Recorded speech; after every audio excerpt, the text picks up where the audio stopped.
કોંગ્રેસના રાષ્ટ્રીય અધ્યક્ષ મલ્લિકાર્જુન ખડગેના નિવેદનને લઈને ગુજરાતની રાજનીતિમાં ભારે ગરમાવો આવ્યો છે। કેરાલામાં આપેલા ભાષણ દરમિયાન ગુજરાતીઓને લઈને કરાયેલ ટિપ્પણીને ભાજપે અપમાનજનક ગણાવ્યું છે અને ઉગ્ર વિરોધ નોંધાવ્યો છે। ત્યારે ઉમરેઠ ખાતે કોંગ્રેસના નેતાઓને ખડગેના નિવેદનનો બચાવ કરતા નજરે પડ્યા હતા। ભાજપે આ મુદ્દે કોંગ્રેસ પર પ્રહાર કરતા કહ્યું છે કે ખડગેનું નિવેદન ગુજરાતીઓની લાગણીને ઠેસ પહોંચાડે છે। રાજ્યભરમાં ભાજપના નેતાઓએ આ નિવેદનનો વિરોધ નોંધાવ્યો અને કોંગ્રેસે પાસે માફી માંગવાની માંગ ઉઠાવી રહ્યા છે। અને ત્યારે ઉમરેઠ ખાતે કોંગ્રેસના ઉમેદવારોના નામાંકન પૂર્વ યોજાયેલી જાહેર સભાના કોંગ્રેસમાં નેતાઓના ખડગેના નિવેદન બચાવ કરતા નજરે પડ્યા હતા અને કોંગ્રેસે દાવો કર્યો કે આ નિવેદનને રાજકીય કાયદા માટે મોડી ખોટી રીતે રજૂ કરવામાં આવી રહ્યા છે। હાલ મુદ્દે ભાજપ કોંગ્રેસ વચ્ચે આરોપ પ્રત્યારોપ દોર તેજ બની રહ્યો છે।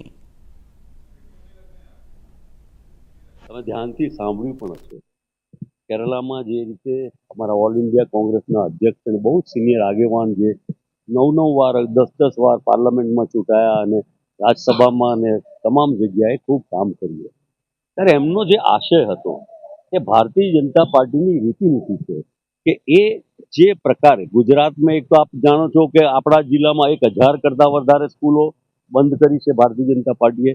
શિક્ષણનું સ્તર નીચું ગયું છે, શિક્ષણની ટકાવારી આખા દેશમાં ખૂબ નીચી છે, ડ્રોપઆઉટ રેટ ખૂબ વધારે છે અને એટલા માટે નિરક્ષર અથવા તો ઓછું ભણેલા લોકોની સંખ્યા અહીંયા છે। નહીં, આ જે અત્યારે વાત કરી રહ્યા છો એ મને કંઈ એના અંદર વધારે ખબર નથી। સોશિયલ મીડિયાના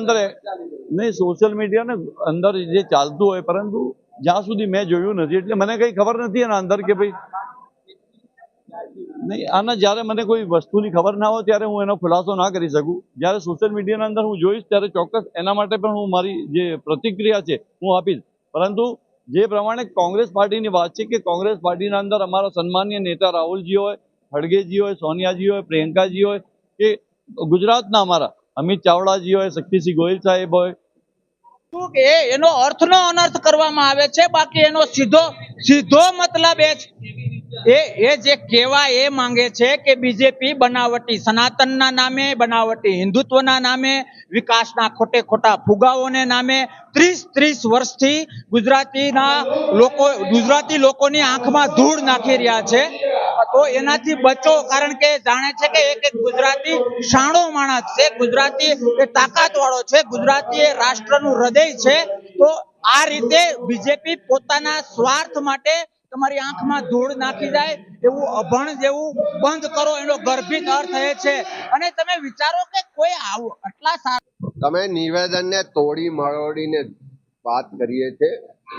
આખા ગુજરાતના લોકો, દેશ ને દુનિયા જાણે છે કે કોંગ્રેસનું નેતૃત્વ પણ ગુજરાતથી જ આવેલું છે। મહાત્મા ગાંધી હોય કે સરદાર સાહેબ હોય, આ ગાંધી સરદારની ભૂમિ છે, તેની અસ્મિતા માટે, ત્યાંના લોકોના ગૌરવ માટે કોંગ્રેસે હંમેશા ગૌરવ લીધું છે।